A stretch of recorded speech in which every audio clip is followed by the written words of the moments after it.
Good morning and welcome to the Residential and Commercial Real Estate Property Assessment webinar. I'm Wayne Miller, professor with the Community Economic Development Program of the University of Arkansas System Division of Agriculture.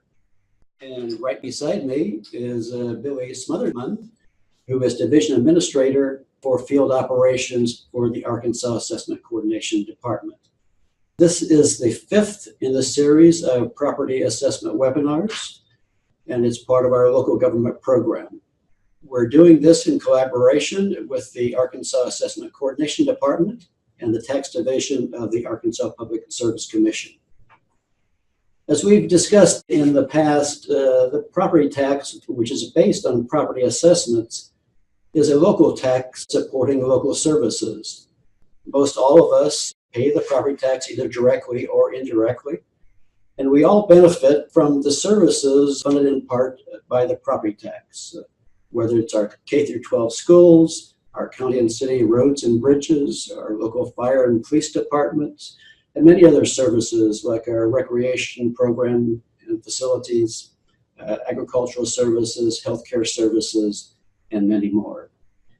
Before we get into the presentation today, I'd like to just briefly review what we've covered in some of the past assessment webinars. The first webinar was an overview of property assessments, what property is assessed, and the assessment process.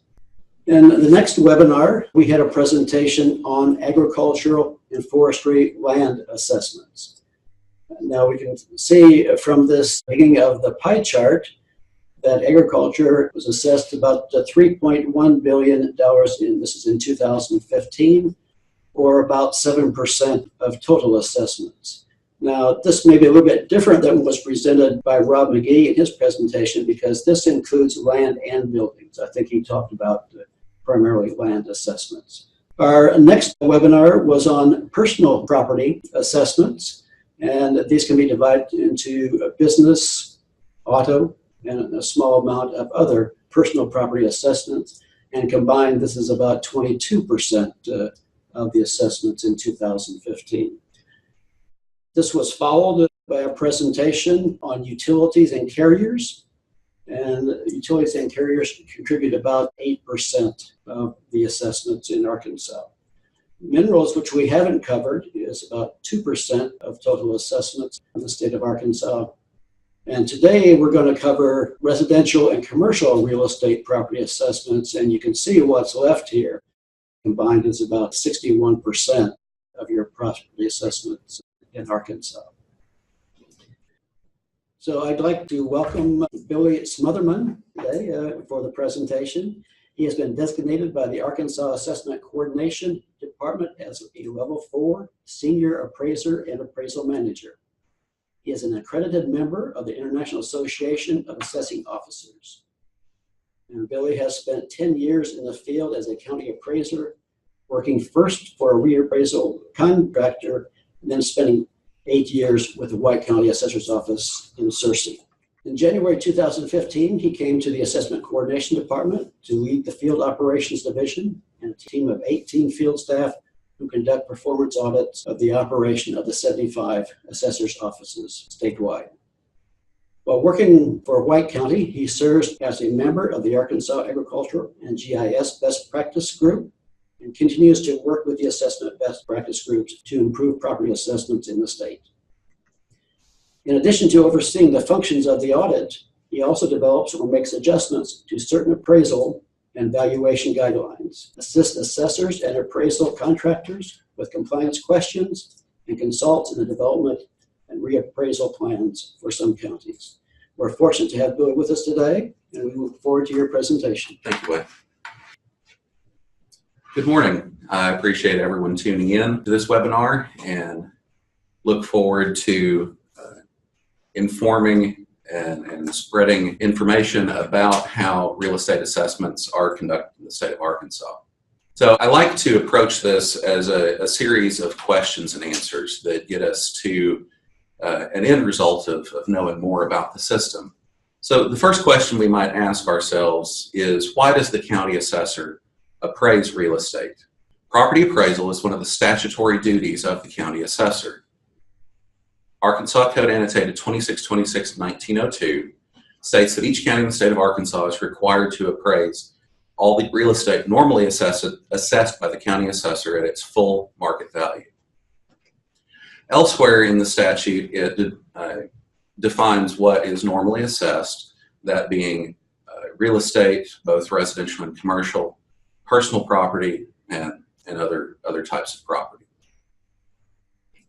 So then we might ask ourselves, well, okay, so the assessor has to appraise real estate. What is real estate? I think we all have a basic definition of what real estate is. But for assessment purposes, real estate is composed of the land, both agricultural and market value, primary structures, dwellings, commercial buildings, the primary structure on the property, secondary structures, outbuildings, farm buildings, those type of things, and other improvements, paving, fences, signs, pools. Basically, anything that can be constructed upon the land is assessable by the county assessor. So they must appraise property at its fair market value. So let's define appraisal. An appraisal is an estimate of value of a property in terms of money. The one we're most familiar with, single property appraisal, is the systematic appraisal of property at a given time. So this is mostly made up of what we call fee appraisals. These are conducted by individual appraisers on individual properties, typically for bank purposes, for estate purposes, and they take a different level of property detail into consideration, and the appraisal is developed somewhat differently from the mass appraisal. The mass appraisal is what we conduct for county taxation purposes and for assessment. Mass appraisal is valuing a group of properties as of a given date using standard methods employing common data and allowing for statistical testing.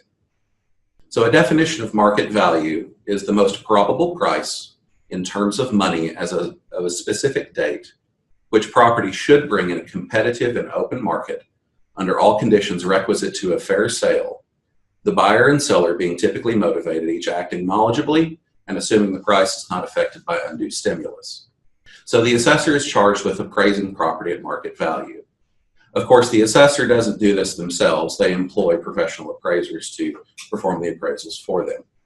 So we might ask, how do appraisers then arrive at market value?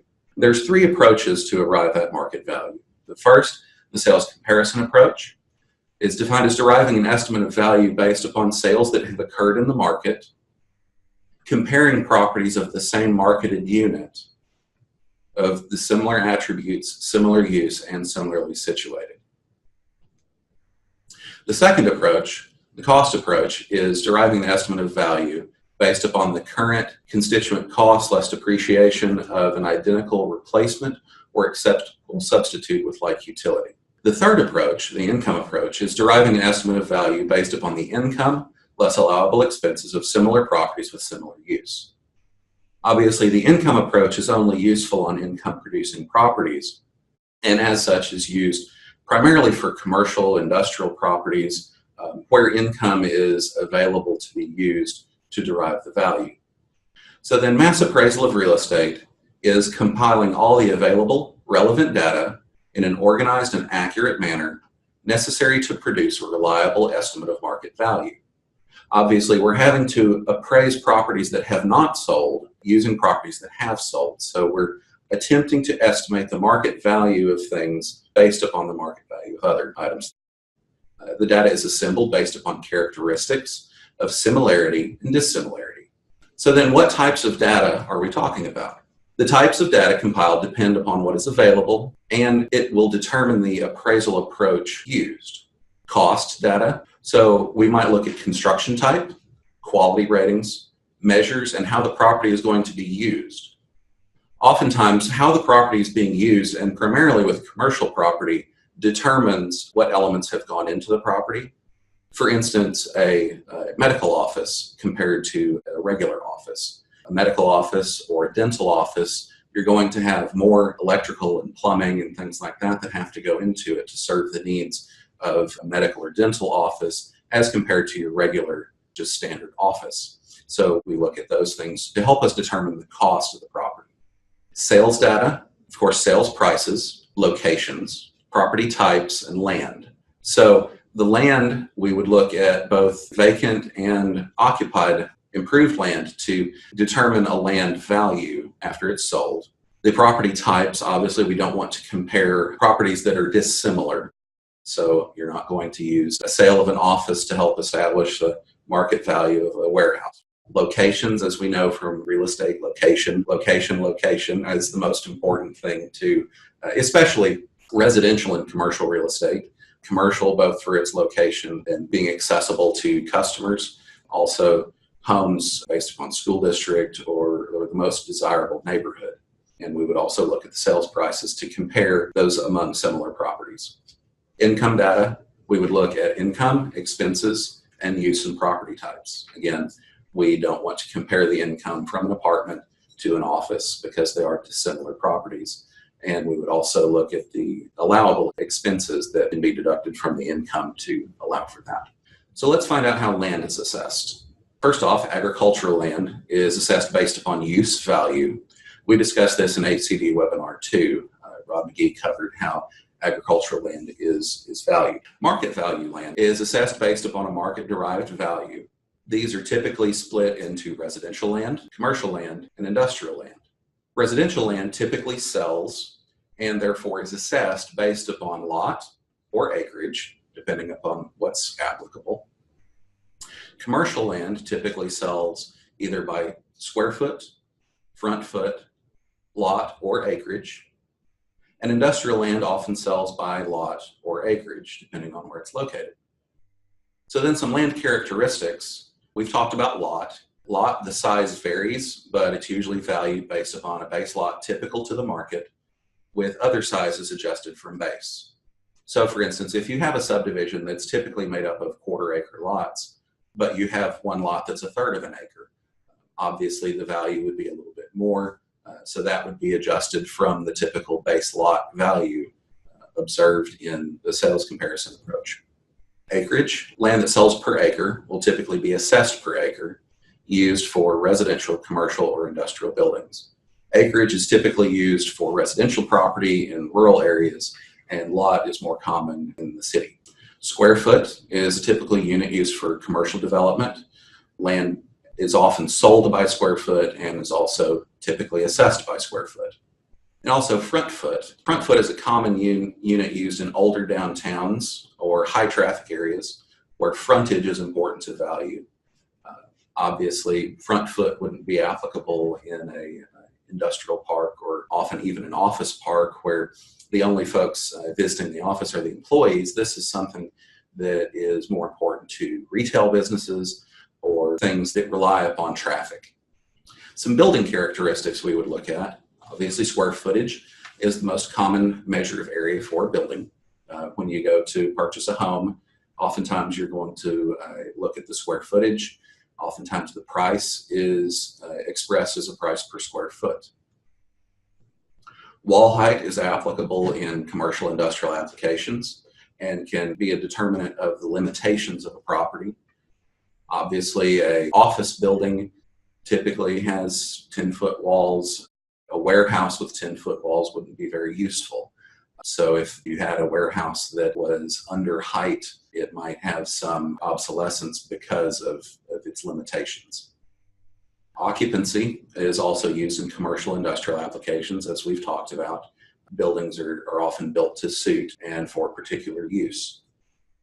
Grade is a measure of type and quality of construction, and we'll be discussing more about grade shortly. Remaining economic life, or effective age. Obviously, we in the government love to abbreviate things. So REL, remaining economic life or effective age, it's a condition rating based upon the typical economic life of a particular grade of structure and captures the depreciation. So the remaining economic life is based upon the expectation that a particular type of structure will last for a particular period of time. That the depreciation can be captured by stating how much of that structure's total economic life is remaining. As appraisers, we used cost manuals and CAMA software to help us develop costs for structures. Cost manuals, books in hand, are the old way of doing things, and we do still occasionally find use for using those manuals. But for the most part nowadays, we are using CAMA software and have for several years now. And the data that's contained in the cost manuals is loaded into the CAMA software. CAMA stands for Computer Aided Mass Appraisal. So that allows us to digitally access the information that would normally be contained in the cost manual. These manuals and software, we use them to assign a fixed cost per unit based upon building use, construction type, construction quality, size, story height, interior finish, and other improvements. So then let's discuss some residential buildings and talk about quality of construction and condition.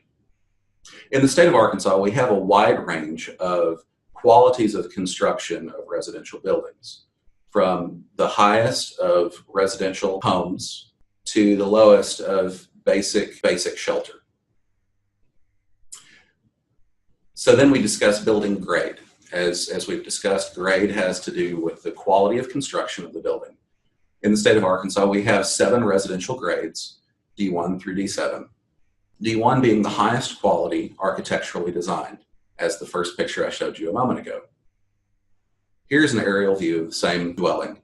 And as you can see, this is a very impressive home designed by an architect, built to the highest quality, using the highest quality materials, and suited for the highest tier in the market. Second, we have D2. This is also very high quality, semi-custom designed. So this might be similar to the home that's a D1, but there are fewer custom elements. It's not necessarily architecturally designed. It is designed from plans with some custom elements. D3 is higher quality speculative homes, some customized elements. This is often what we see today in new residential developments, higher quality speculative homes. So speculative being built by a developer to build out a subdivision. There will be some customized elements. Often these homes and new subdivisions sell with the purchaser having the option to pick out cabinets, bathroom fixtures, carpet, other floor coverings, paint colors, etc. So there's still a wide range of elements that can be customized in these homes, but they are more standardized. The D4 is a basic quality speculative home, average cookie cutter plans. This is what we like to think of as a benchmark structure. So an example of that might be what we all think of most commonly when we think of normal residential neighborhoods, particularly popular in the 1960s through the early 90s, also referred to as a ranch home. This is the most common or the benchmark residential structure. D5, lower quality speculative homes, low cost cookie cutter plans. So this might be in a more economically depressed area. These aren't built on a broad-based basis nowadays, but if you're in an area that has former military bases, a lot of times the subdivisions around those were built with D5 houses. D6, substandard quality, built only for utility with little regard to resale. So these are the most basic structure, the most basic shelter, what we might consider home built simply for the use of the person who constructed it. And we also have D7, which in and of itself isn't really a building grade, but it is used by appraisers to value properties for salvage purposes. So properties that have been damaged or basically have very little value due to disrepair, typically less than $6 a square foot. So the second photo of the residential dwellings that we saw on our title slide earlier, this might be considered, depending upon the appraiser and their opinion of the value, to be either a D6 or D7. It is the most basic shelter, and this structure is appraised in the state of Arkansas as a dwelling. This is a residence. The county where this is located has it appraised as a D6, substandard quality for the most basic of shelter. So then let's discuss residential exterior type. Obviously, each grade can have a different type of exterior, and how the exterior is constructed has directly to do with value. So first, we as appraisers look at low-cost frame, cheapest siding materials, plywood, shingle, that type of thing. Standard frame, average siding materials, vinyl, board. This is your standard frame house siding. Masonry veneer, average siding materials, brick, stone. Combo masonry frame. This takes into account a structure that is half and half, both frame siding and brick. Specialty homes covers logs, log homes, underground, and A-frame structures, and basically is a catch-all to help us for properties that are not typically constructed to capture their value. Other value-related items we might consider: type of foundation, floor structure, heat and air, and the list goes on and on. Let's discuss commercial buildings. Again, the quality of construction and condition. From the highest grade of commercial building, Stevens Building downtown in Little Rock, to the most utilitarian and basic of commercial structures, all have to be valued as commercial property. So the building grade on commercial is what we call commercial class. It is defined by the exterior and the frame of the structure. The Class A building, as illustrated with the Stevens Building here, structural steel frame, non-combustible, is the highest class of commercial structure, typically seen in high-rises, that sort of thing. Class B, also in the high-rise or low-rise office construction, a reinforced concrete frame, fire-resistant. Class C, concrete load-bearing walls, fire-resistant. Class D, wood or light steel, combustible. Class S, light steel frame, fire-resistant. Within each of these classes, there are quality ratings from excellent, good, average to low cost. Commercial occupancy is important to value and is based upon the use of building. As we've discussed, the occupancy, office, medical, retail, restaurant, warehouse, how the building is used has directly to do with how it's constructed, because typically commercial structures aren't built in such a way that congruent with their use. Occupancy also defines the interior finish and the depreciation schedule for the structure. Outbuildings, yard improvements, and lump sums are common to both residential and commercial structures and can include a variety of things that are separate from the primary structure but are important to value. So then mass appraisal of real estate is combining all the data into a reliable estimate of value. So let's take a closer look at one example. We've already seen this house once. This is our D4 example. It has a height of 1 story, built in 1962, masonry, asphalt roof, central heat and air, 1 full bath, 1 half bath. This is a basic D4 residential structure. So we account all the elements that constitute the structure.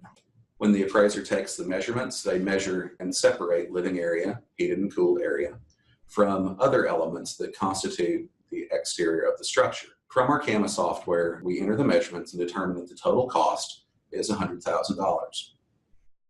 When the appraiser was in the field, they observed the depreciation at about 20%.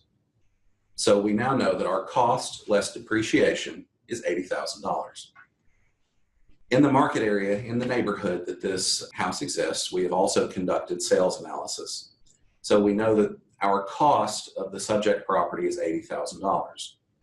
When we conduct sales analysis, we're comparing the estimated cost of the structure based upon the individual elements that have been listed within the structure against a recent sales price of the house, less land, to help us develop a market factor. So in this first sale, we see that our cost is $79,000.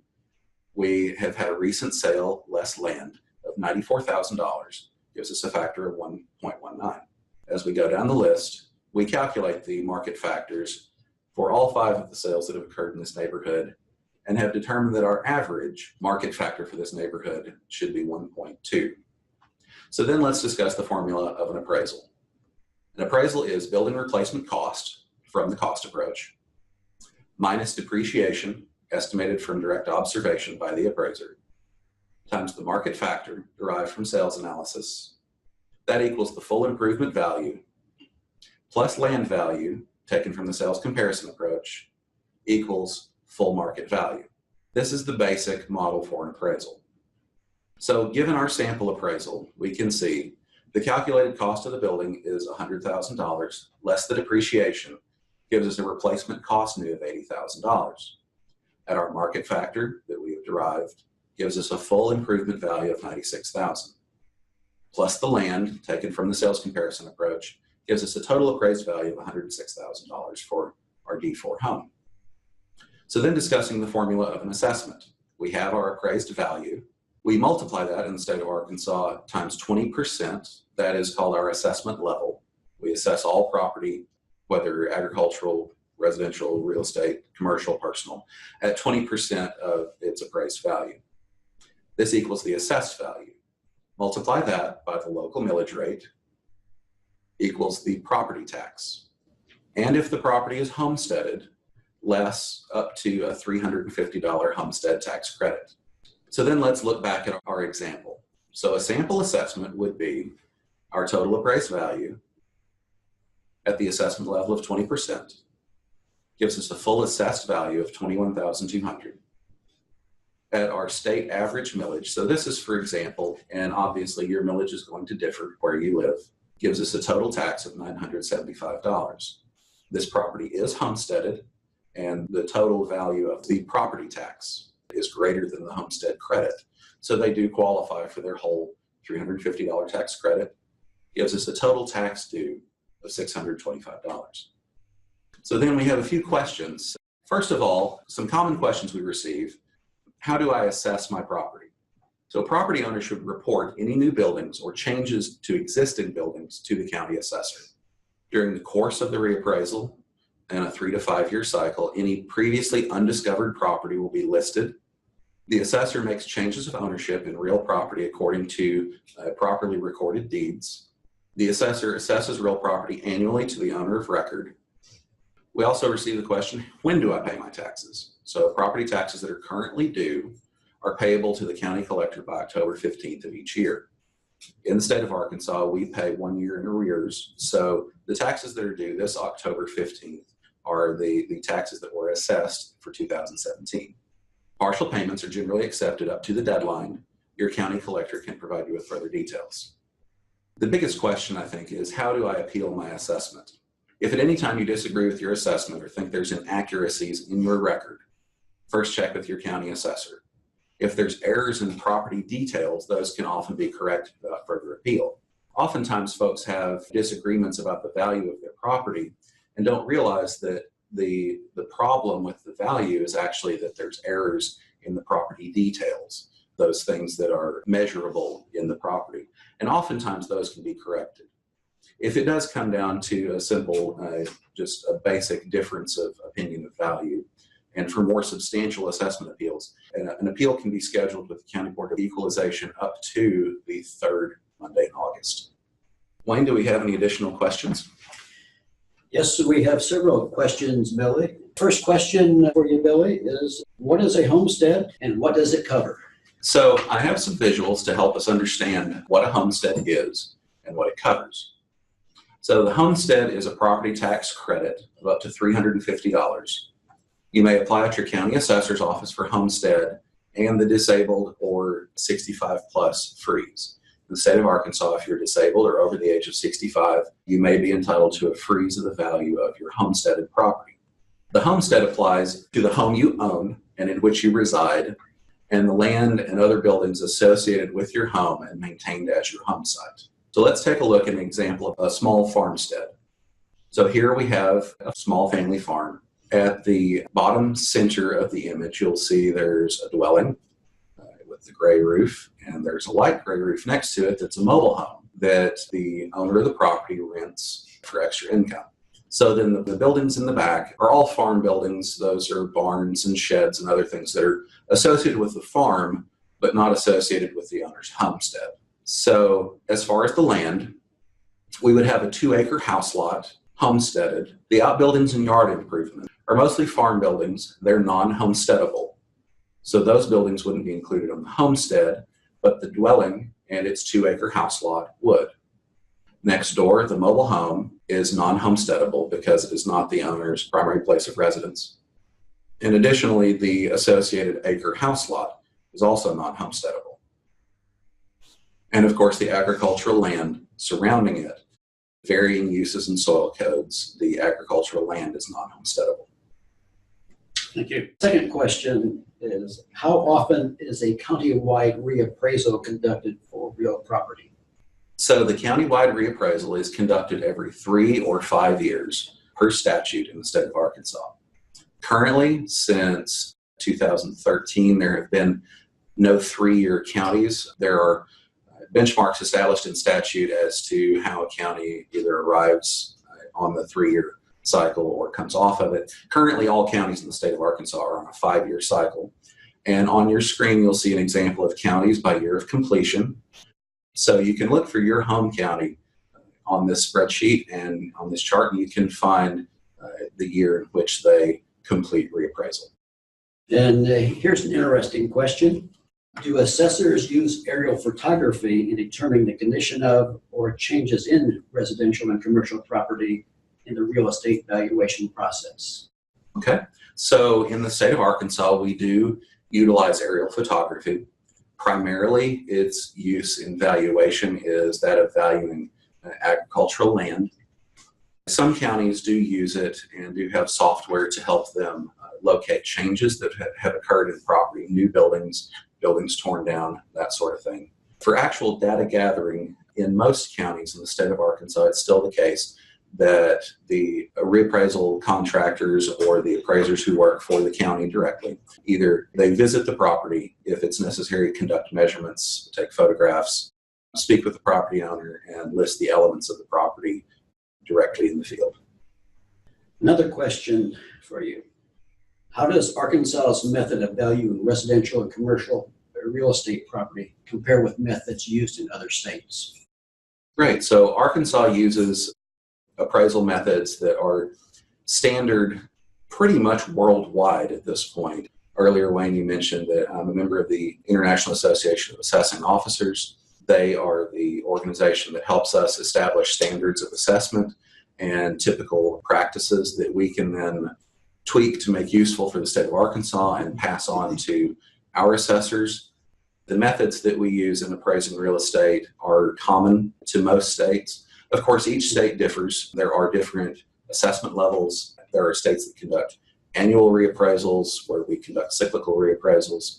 So there are some functional differences, but for the most part, our methods are standard across the board.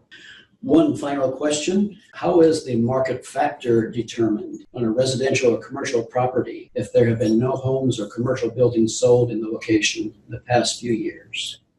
Great. So the market factor is determined primarily from sales that have occurred in the market. So in areas where there have been no sales, first on commercial property, it's a good application of the income approach, which we didn't discuss too much, but where there haven't been sales, income to income producing properties can be used to help them determine market value, using the income less expenses to determine those values. In neighborhoods where there haven't been sales, oftentimes within the county, there will be other neighborhoods that are comparable where there have been sales. Where you have sales of comparable properties in comparable neighborhoods, even if they aren't side by side, you can use measures of similarity to use sales that have occurred in other areas to help you determine values of those properties. Oftentimes, if there are no sales in the county over the reappraisal cycle sufficient to develop new values, you'll see a situation where homes will remain static.